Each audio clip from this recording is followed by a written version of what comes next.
Olá a todos, o meu nome é Miguel Santos Silva e vou estar à conversa com os candidatos às câmaras municipais de Braga, Vieira do Minho e Póvoa de Lanhoso. Acompanhe tudo aqui na Verde Minho Televisão, VMTV, do Minho para o Mundo.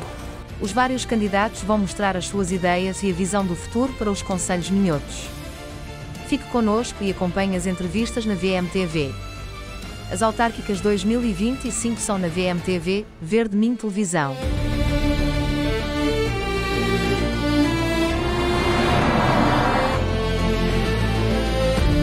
Olá a todos, sejam muito bem-vindos à Verde Minho Televisão, VMTV. Vamos estar a entrevistar todos os candidatos à Câmara Municipal de Braga nestas eleições autárquicas 2025.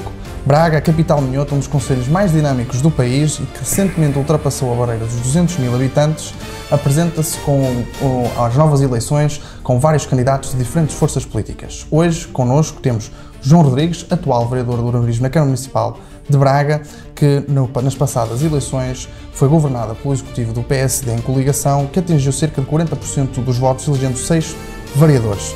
João, muito obrigado por estar aqui connosco hoje à conversa, a tentar apresentar as propostas para o Concelho de Braga.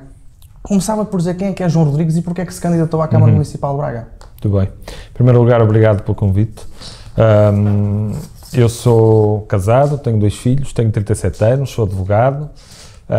Tinha um escritório de advogados sediado em Braga, que entretanto deixei de ter, porque a partir do momento em que decidi ser candidato à Câmara Municipal de Braga, achei que devia deixar de ser sócio dessa sociedade de advogados, embora o pudesse ser, não havia problema nenhum. Aliás, foi uma sociedade de advogados que me custou muito a criar e foi o meu sustento e foi o meu trabalho durante muitos anos.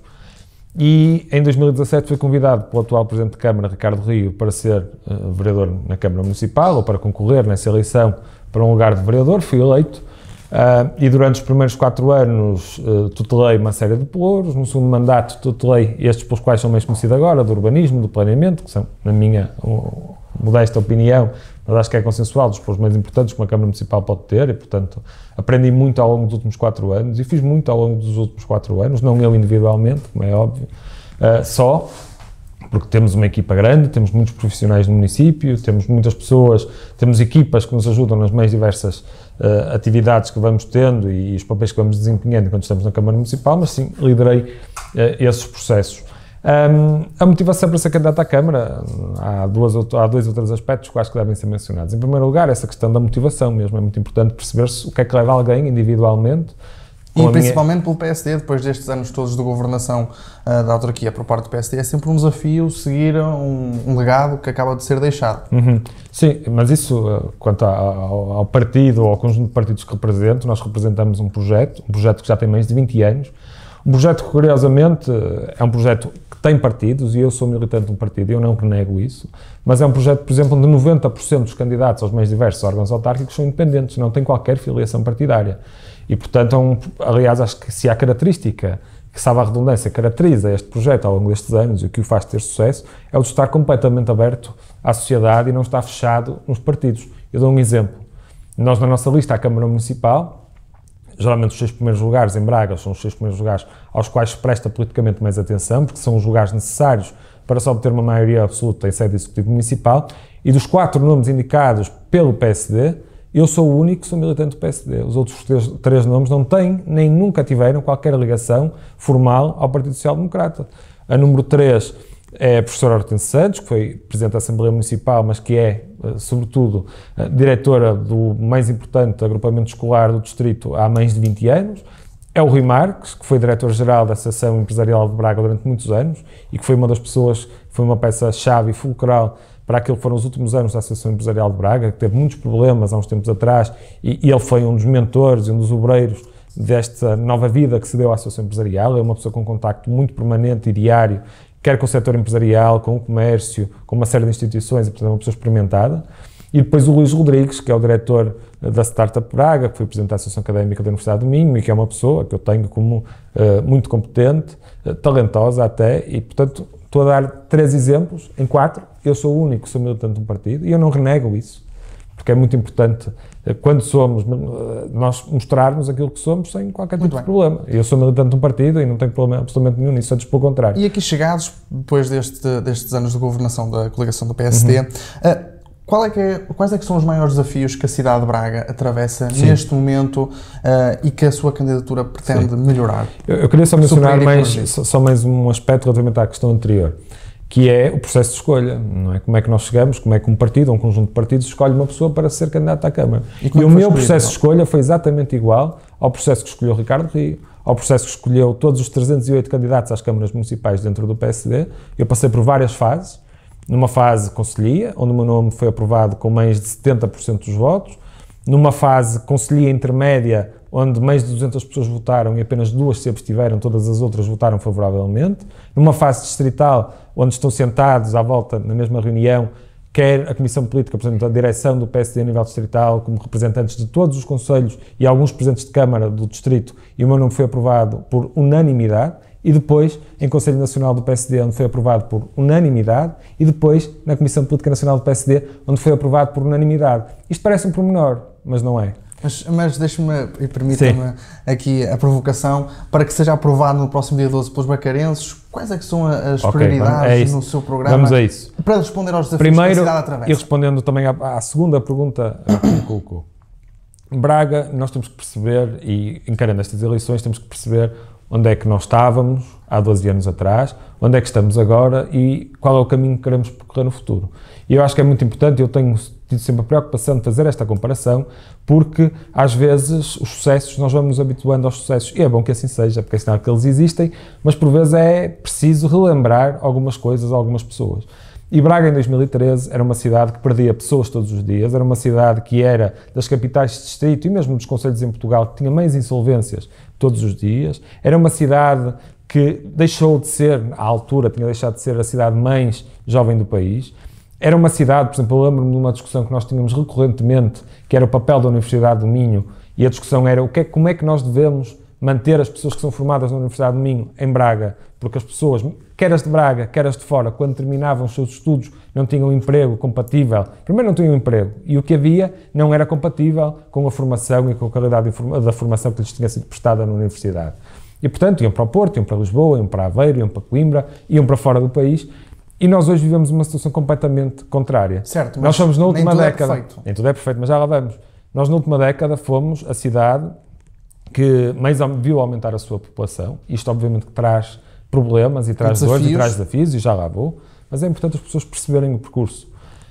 Nós hoje, por exemplo, na Universidade do Minho, quer dizer, nós retemos o talento da Universidade do Minho, ainda vem os de Lisboa, os do Porto, os de Aveiro, os do estrangeiro, ao contrário. Nós voltamos a ser a cidade mais jovem do país, nós voltamos a ser a cidade do país com mais famílias, com mais agregados familiares, ou com maior, desculpa, vou ser mais correto, não é? Com mais agregados familiares, com maior aumento do número de agregados familiares, o que significa que há mais famílias a viver em Braga. O rendimento per capita subiu muito acima daquilo que foi a subida da média nacional nos últimos 10 anos. Nós somos hoje um líder de um foco de dinamismo empresarial no país absolutamente reconhecido. Um exemplo disso, as exportações. Nós há 12 anos éramos a 17ª ou a 18ª cidade, o concelho mais exportador do país, hoje somos o 3º ou o 4º. Isto tudo fez com que a cidade mudasse. A própria Câmara Municipal era uma instituição muito mais fechada sobre ela mesma. Também eram outros tempos. Eu não estou, sempre que faço esta comparação, não estou a dizer mal do passado. Estou a fazer com que as pessoas percebam. A colocar em perspectiva para que as pessoas percebam o salto que esta cidade deu. E esta cidade deu um salto muito grande nas mais diversas dimensões. Mas vamos aos problemas. É óbvio que este crescimento, e é sobre isso que eu tenho tentado falar e tenho tentado explicar às pessoas qual é o projeto que nós temos para o futuro, este crescimento traz-nos alguns desafios e há dois óbvios e manifestos. Um, que é mais a nível europeu até, e nacional e regional, que tem a ver com a questão da habitação, e um outro, um segundo, também muito óbvio, que tem a ver com a mobilidade, e até para ser mais franco, e vamos falar em bom português, tem a ver com o trânsito. Nós, obviamente, não temos os tempos do trânsito de Lisboa ou do Porto, como às vezes nos dizem, os bracarenses não se podem queixar do trânsito, havendo de morar em Lisboa, pois, mas nós não moramos no Porto nem em Lisboa, moramos em Braga, e é natural que quem antes estava habituado para percorrer um determinado percurso a demorar 5 minutos, se de repente demora 15, 20 ou 25, demora 3, 4 ou 5 vezes mais, e isso altera a qualidade de vida das pessoas. Atendendo a essas questões que afetam a vida da cidade, quer na habitação, quer na própria mobilidade, eu aproveitava para começar a introduzir na nossa conversa o tema relativo aos transportes públicos. É a proposta do João conceder transportes públicos gratuitos em Braga, e a pergunta que lhe faço é: como é que é possível executar uma medida destas numa cidade como a nossa cidade de Braga? Sim. Bem, eu vou dar uma resposta que depois vou aprofundar um bocado óbvia. É possível fazer-se quando se sabe como sem fazer. Sem um impacto financeiro, sem diminuição do serviço? Tem um impacto financeiro, claro que tem. Agora, como superi-lo? Eu vou explicar isso tudo. Primeiro, nós temos que perceber, lá está, eu mais uma vez poder fazer a comparação entre aquilo que eram os transportes urbanos de Braga há uns anos atrás e aquilo que são os transportes urbanos de Braga hoje. Os transportes urbanos de Braga há 12 anos atrás era uma empresa que há 7 anos que tinha resultados negativos, era uma empresa que tinha uma frota completamente caduca, era uma empresa que estava envolta numa série de assuntos que nem vale a pena aqui chamar à colação, e nos últimos 12 anos foi uma empresa que teve 11 anos de resultados positivos, que renovou a sua frota. Nós compramos 42 autocarros elétricos, 48 autocarros elétricos, 32 autocarros a gás natural, e temos uma encomenda de 38 autocarros elétricos até ao final, que vão chegar até ao final do ano. Nós percorremos mais 40%, ou melhor, temos mais 40% de clientes do que tínhamos há 12 anos atrás. O número de passes em 2013 era de 20 mil, hoje é de mais de 55 mil, portanto mais do que duplicou. Nós hoje 60% da nossa frota é uma frota limpa, o que se traduz em 60% dos quilómetros percorridos limpos. Nós antes percorríamos 5 milhões de quilómetros ano, neste momento estamos quase a passar, ou vamos passar possivelmente os 8 milhões de quilómetros percorridos por ano. Portanto é uma empresa absolutamente nova e que eu aliás até costumo usar como um bom paralelismo para mostrar aquilo que era a realidade municipal e aquilo que é transporte público gratuito. É uma medida que nós defendemos e foi das primeiras medidas, se não a primeira medida que eu anunciei. Não é para mim a prioritária é a construção do circular externo rodoviária, e sobre isso não podemos falar. O transporte público gratuito é de facto um investimento que a Câmara Municipal vai fazer, que não faz neste momento. Mas, por exemplo, basta olhar para as contas do STUB para perceber que no último ano o STUB deram 5 milhões e meio de lucro. E desses 5 milhões e meio, apenas 4 milhões e 200 ou 300 mil euros foram da venda de bilhética. O que significa o quê? Que se no ano passado nós tivéssemos oferecido todas as viagens que foram feitas no STUB, o STUB ainda assim tinha um lucro. E dir-me-ão, mas é melhor ter 5 milhões e meio de lucro do que ter 1 milhão e meio de lucro. Pois, mas eu acho que uma medida destas, que não é uma medida assistencialista, não é uma medida para que todos possam andar de autocarro no sentido de terem faculdade económica de o fazerem. Também é em determinada parte, porque facilita, e esse é o grande mote da proposta. Mas é uma medida que vale muito mais do que os 4 milhões de euros que o STUB recebem todos os dias, todos os anos da venda da bilhética. Por uma razão, nós precisamos, de uma vez por todas, não impedindo ninguém de utilizar o automóvel, mas nós precisamos de libertar espaço público no centro da cidade. Antes de deixar o tema do STUB, não poderia deixar de falar também na questão do metro de superfície do BRT que está a ser planeado para a cidade de Braga. Um projeto que tinha prevista várias linhas, neste momento estão a trabalhar numa linha em específico que irá ligar a Universidade de Braga ao hospital, ou passando pela Universidade do Minho. A pergunta que lhe coloco, porque é um tema que tem levantado bastante discussão no seio da comunidade bracarense, é se esta é a solução para aliviar quer o trânsito, quer gerar uma nova mobilidade na cidade, e em que medida essa proposta vai ser efetivamente execuível, tendo em conta as características da nossa cidade. Em primeiro lugar, é uma das respostas para os problemas de mobilidade que temos, e portanto é uma das soluções, não é a solução milagrosa, nem é a única solução. Aliás, sobre esse aspecto, é muito curioso aquilo que acabou de dizer sobre, de repente, o BRT ser um assunto que levanta discórdia. Mas passou a levantar discórdia há 2 ou há 3 meses para cá, porque há eleições. Porque ainda há 2 ou 3 meses este assunto foi à reunião de Câmara, foi à Assembleia Municipal, e todos os partidos, toda a gente que tem assento na Assembleia Municipal votou favoravelmente a esta proposta e esta ideia de se estabelecer um BRT em Braga. Claro que depois chegamos a eleições e, de repente, já ninguém está de acordo. Só o candidato da Iniciativa Liberal, que tem uma visão muito parecida com a nossa, que diz que este é um modelo prévio a 1 metro de superfície que conseguiremos mais à frente. É esse o objetivo da sua candidatura mais à frente? Só que nós temos que ser racionais, temos que ser responsáveis, temos que gerir com responsabilidade. 1 metro de superfície custa 5 a 6 vezes mais do que um sistema de BRT. E nós, neste momento, o financiamento que tínhamos disponível era para um sistema de BRT, não era para um sistema de metro de superfície. Mas eu diria mais, a própria questão dos transportes públicos gratuitos. Os outros candidatos, ainda há pouco tempo, os partidos desses candidatos propunham essa solução para a cidade. O que aconteceu? Chegamos às eleições e já todos são contra, e só eu e o candidato da CDU é que somos a favor.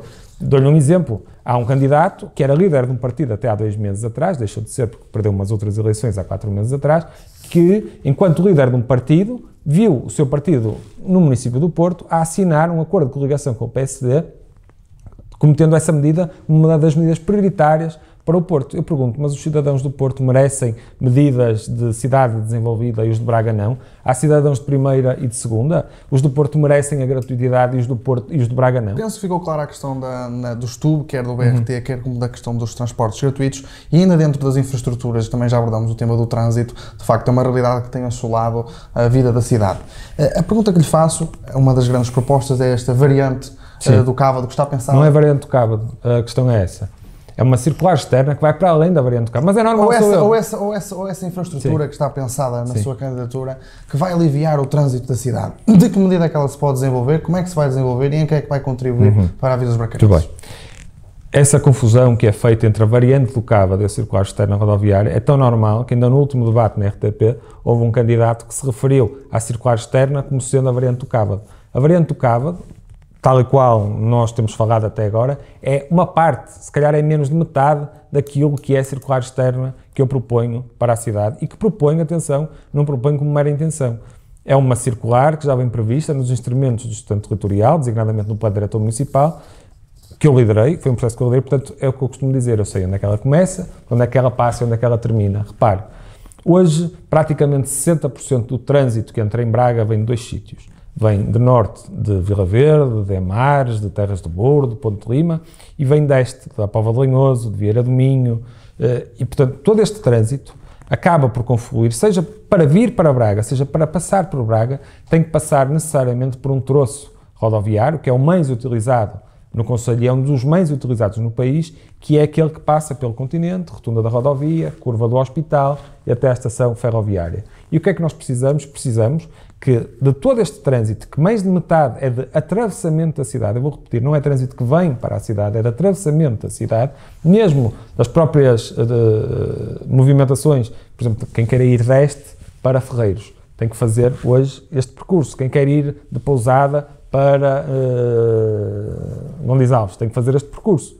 E aquilo que nós queremos fazer é criar uma alternativa a este percurso que seja externo para à cidade. O centro da cidade. E como é que se faz isto? Faz-se de 2 maneiras. Primeiro, ligando o Nova Arcada à Etar de Frossos, que já está feito, mas o que interessa agora é ligar a Etar de Frossos ao nó do Leclerc em Ferreiros, e depois, numa segunda fase, ligar o Nova Arcada, passando pelos parques industriais de Pitancinhos, da Daúf, de Navarra, passando pelas freguesias de Crespos e de Pousada, e de permitir uma entrada, ou uma saída, depende do sentido, junto à Serra do Carvalho, para quem vem da zona este da cidade. E eu sei como é que isto se faz, que também é questão, costumam perguntar, mas isto é tudo muito bonito, mas como é que se faz? Faz-se através de financiamento que nós vamos exigir ao Governo Central, faz-se através de investimento municipal e faz-se através de uma outra ferramenta que é muito importante em todo o sistema de mobilidade. Por isso é que eu digo, quando nos queremos reduzir à questão do BRT, há muito mais para além do BRT. O sistema de alta velocidade, que além das vantagens que por si só traz ao município e às pessoas da região, traz uma outra coisa. É que, a nível de fundos comunitários, nos próximos anos, e eu, quando estou a falar nos próximos anos, falo nas próximas décadas, vai deixar de haver financiamento para a rodovia, para a construção de estradas. Qual é a exceção? Quando temos uma estação, por exemplo, uma estação de alta velocidade num determinado local. E não é por acaso que o Presidente da Câmara Municipal de Guimarães cria a estação de alta velocidade em Escudeiros, porque é a freguesia que faz fronteira com Guimarães, ou que está perto de Guimarães.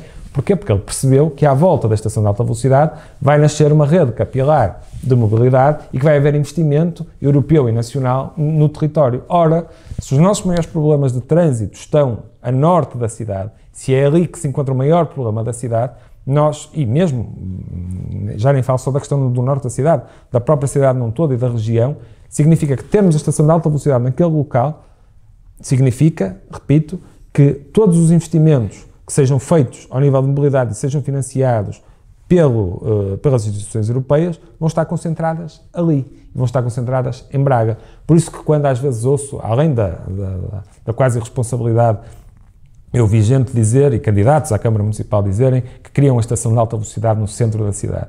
Uma estação de alta velocidade tem mais ou menos 2,5 km de extensão. Isso significaria, por exemplo, no fórum onde estamos, se uma das pontas da estação fosse aqui, nós tínhamos que cruzar o Rio Oeste, tínhamos que passar pelo Carandá, tínhamos que passar pelo Hotel Turismo, quebrar o Dona Maria e se calhar terminar a estação perto do Lidl no Nó de Enfias. Penso que estas questões das infraestruturas ficaram claras e quer a visão na aliviar o trânsito como uma solução de mobilidade também ficou claro para os telespectadores que nos assistem, e gostaria de introduzir um novo tema, deixando esta questão das infraestruturas, que é a parte social e o flagelo que afeta Portugal, nomeadamente na habitação. Os preços das casas são elevados e os preços das rendas também igualmente são elevados, o que faz com que os jovens não consigam adquirir a sua primeira casa, ou até pessoas mais idosas não consigam manter-se na sua casa que viveram durante anos. O João Rodrigues tem apresentado uma das suas grandes soluções para este problema, mas não a única, a questão do PDM e a forma como ele vai criar uma nova dinâmica de construção na cidade. Quer explicar melhor a questão do PDM e este dinamismo que ele vai criar aos nossos espectadores? Sim, basicamente, começando pelo problema propriamente dito, a falta de oferta resolve-se com menos oferta, acho que disso ninguém tem dúvida. E depois há vários tipos de oferta, e eu não tenho dúvida que, quer para a oferta pública, quer para a oferta privada, nós precisamos sobretudo de espaço para se poder construir. E por isso é que este tema, como eu disse ao início, que às vezes parece tão pouco sexy de ser falado, porque é uma sigla que às vezes as pessoas fogem desse tipo de nomenclatura, porque acham sempre que são assuntos técnicos muito complicados, é muito fácil de se perceber. Nós hoje temos um determinado território, temos um Concelho de Braga, e há sítios onde se pode construir e há sítios onde não se pode construir. E nós, com a aprovação deste Plano Diretor Municipal, vamos ter mais 30% da área onde se pode construir no Concelho de Braga. Para se ter uma noção daquilo que estamos a falar, nós não estamos a falar de um aumento de 2%, de 3%, de 4%. Aliás, nós somos o único município no país que vai ter este aumento. E não vai ter o aumento, como disse, de 2%, 3%, 4%, é de 30%. Nós só em áreas a programar, que é uma especificidade técnica, mas quem está na área percebe que são as áreas onde se vai poder aproveitar melhor cada metro quadrado de construção, vamos passar a ter 1.004 hectares de terrenos disponíveis a receber construção que até agora não podiam receber. Isto é um quarto do tamanho da cidade do Porto. Mas estão previstas novas construções por parte da Câmara Municipal? Isso tem a ver com a resposta pública. Isso tem a ver com a resposta pública. Nós temos várias respostas para isso. Primeiro, nós, nestes 1.004 hectares, temos algumas destas áreas, são 122, temos algumas destas áreas onde, para se construir habitação a custos normais e a preços normais de mercado, tem obrigatoriamente de se construir habitação a custos controlados, designadamente 25% daquilo que foi lá construído. Temos noutras, onde não é obrigatória essa construção, porque havia quem defendesse que tudo o que se fizesse agora em Braga tinha que ter uma percentagem de habitação a custos controlados. Isso era o maior desastre que nos podia acontecer, porque ninguém ia querer avançar com a construção, porque isso, na maior parte dos casos, não é economicamente viável. Mas temos casos onde não é obrigatória essa construção acessível e nós damos uma majoração a quem se propuser realizar, ao mesmo tempo, a habitação acessível junto à construção que vai promover a habitação a custos de mercado. E isto passa por quê? Passa por reduzir taxas de licenciamento urbanístico, passa por majorar a capacidade construtiva dos edifícios, passa por ter uma via verde dentro da Câmara Municipal, passa por uma série de benefícios que nós podemos instituir que promovem a habitação a custos acessíveis e depois todos as suas vantagens indiretas, que já estão instituídas na Lei Geral, como a isenção de IMI, como a isenção de pagamento de IRS ou de IRC, dependendo do senhorio, se é uma pessoa coletiva ou se é uma pessoa singular.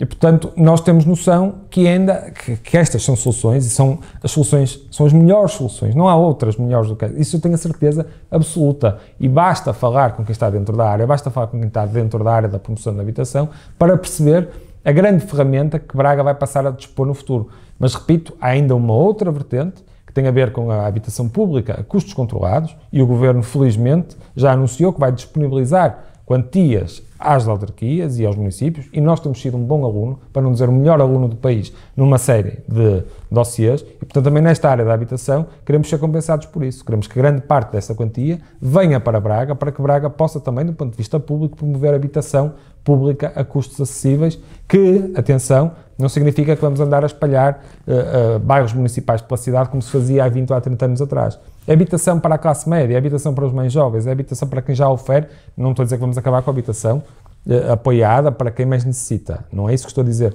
Mas esta habitação que se fala, da habitação a custos controlados, é habitação para a classe média, para os mais jovens, para quem tem mais dificuldade neste momento de entrar no mercado, mas eu repito, a oferta que aí vem, felizmente é tanta, o ser tanta também não significa que não vamos exigir qualidade, nós não vamos cometer os erros do passado. Mas, de facto, vai haver aqui uma transformação enorme nesta cidade. Já que estamos a mais de metade da nossa conversa, temos essencialmente de abordar um tema que se prende com o crescimento da cidade, com o crescimento da população da cidade, que já tivemos a oportunidade de falar, Sim. que implica diretamente com desafios a níveis ambientais. Quero isto dizer, há mais produção de resíduos, há mais poluição, há mais pessoas na rua. Quais são as propostas nesta área que faz depender toda a sociedade, que é o ambiente, da candidatura da coligação? Em primeiro lugar, relativamente ao crescimento da população, eu às vezes parece que, no fundo, ninguém tem coragem de o dizer, mas às vezes parece que se tenta dar essa sensação de que o crescimento que é mau. Isto basta ir aos livros... Mas estão sempre traz desafios mas, à gestão. Não, eu não estou a dizer que é o caso aqui na entrevista, mas às vezes coloca-se isto quase como se fosse uma coisa má. E basta ir a um livro de banda desenhada para crianças de 5 anos para se perceber que o que cresce, não é? Quando lemos livros do Asterix, quando lemos livros do que é que seja, numa banda desenhada, o que cresce, uma sociedade que cresce, uma cidade que cresce, um país que cresce, um exército, uma equipa, se cresce é por boas razões. Mais razões é quando se perde população. E, portanto, nós temos que ver este aumento da população, este ganho, e, sobretudo, o ganho de jovens. E temos novas famílias e que fazem gerar economia, e que fazem gerar mercado e que fazem cidade. Isto é uma coisa positiva. Agora, é óbvio que nos traz desafios, como disse, na habitação, na mobilidade e também nas questões da sustentabilidade ambiental. Nós temos várias medidas propostas. Uma coisa tem a ver com a gestão de resíduos, como falou, e nós temos a AGER, que é uma empresa exemplar. Eu relembro que nós, ainda há 12 anos atrás, deixávamos o saco de lixo à porta de casa, no meio do chão. Não é como acontecia há 80, há 100, há 200 ou há 300 anos atrás. E nós promovemos uma contentorização, um sistema de contentorização que tem que ser melhorado em alguns casos, mas que veio revolucionar completamente a forma como os resíduos são geridos em Braga. Nós temos também já quase a ser lançada a primeira pedra da nova etar de Braga. Hoje a etar que existe é uma etar que não tem manifestamente capacidade para este aumento populacional e nós já temos tudo tratado para fazer a segunda, mas depois também temos outro tipo de medidas. Por exemplo, uma das coisas que eu também prometi e que propus e que me proponho fazer, e que foi das primeiras medidas que eu anunciei, e que se tem falado muito pouco sobre isso, é a plantação de 100 mil árvores no espaço público municipal e mesmo no domínio público municipal, desde as ruas, das escolas, dos parques industriais, zonas habitacionais. Nós vamos plantar 100 mil árvores nos próximos 4 anos. Nós queremos aumentar a área pedonal do centro histórico, é uma medida que agrada às pessoas, aos transeuntes, ao cidadão comum e também aos comerciantes. Nós vamos criar e temos já reservado, lá está, uma das coisas que me tem dado segurança ao longo desta campanha eleitoral é que muitas das promessas que eu estou a trazer à colação são coisas nas quais já comecei a trabalhar. Por exemplo, o Parque de São Martinho, entre as freguesias de Dume e de Frozes, que é um parque com 50 hectares. É um parque, para se ter noção, o Parque da Cidade no Porto tem 60, o Parque da Cidade em Famalicão tem entre 34 e 35 hectares, são 50 hectares. A reserva de solo já está definida, eu já negociei com as instituições. Já está lá, independentemente de quem seja o Presidente de Câmara, espero que seja eu já fiz com que aqueles terrenos só dessem no futuro para que se faça uma coisa, para que se faça um parque para a cidade. E, portanto, às vezes até me acusam de alguma sobranceria ou aparência quando estou a indicar dados, quando estou a indicar... Mas é que, de facto, eu estive lá estes anos todos. Eu não caí aqui aos trambolhões. E atendendo a isso, e agora que estamos a terminar, aproveitava estes últimos minutos para que o João dissesse aos nossos telespectadores o que é que diferencia a sua candidatura e porque é que no próximo dia 12 devem votar na sua candidatura. Eu acho que, e quem ouviu a entrevista percebe bem a diferença daquilo que era a cidade há 12 anos atrás, daquilo que a cidade é hoje, e sobretudo daquilo que nós queremos para a cidade no futuro. E nós diferenciamos por várias razões, porque temos provas dadas, porque temos trabalho feito, porque a cidade de facto é outra.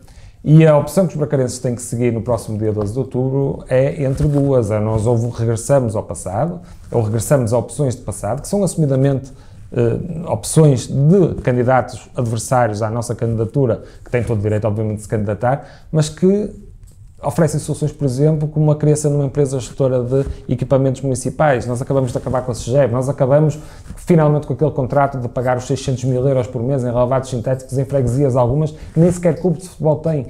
E há candidatos que propõem o regresso a esse modelo. E nós propomos um modelo diferente, um modelo diverso, um modelo que seguimos até agora. Nós não dizemos que correu tudo bem. Nós temos noção de que há muito a fazer, de que há coisas a melhorar. Não é por acaso que o nosso lema foi nós fizemos mais e agora queremos fazer melhor. Nós queremos, de facto, que esta cidade seja a cidade onde se vive melhor em Portugal. Nós temos condições para isso. Temos que agora, se calhar, olhar mais para dentro, olhar para pormenores para os quais não olhamos nos últimos anos, e é isso que nós nos estamos a propor fazer. Com uma equipa experimentada, de gente responsável, de gente que não precisa da política para viver. Fala-se muitas vezes da questão da independência, com o devido respeito. Ninguém é mais independente do que eu, nem do que nenhum membro das minhas listas. E é isto que nós temos para oferecer à cidade. Ou continuar um projeto que foi iniciado por Ricardo Rio há 12 anos atrás e que nos trouxe até aqui, repito, com melhorias a fazer, que nós assumimos, mas sabemos sobretudo como é que as havemos de fazer, ou pelo contrário, caímos na tentação de entregar a Câmara Municipal e os destinos na cidade a quem já demonstrou como é que fazia no passado e que quer repetir. João, muito obrigado por estar a conversa connosco hoje e dar a oportunidade aos bracarenses de conhecer um pouco mais do seu projeto e do líder que encabeça esta lista. A todos vocês que estiveram desse lado a acompanhar-nos, o nosso muito obrigado. Fiquem desse lado a acompanhar este ciclo de entrevistas aos candidatos à Câmara Municipal de Braga e até já.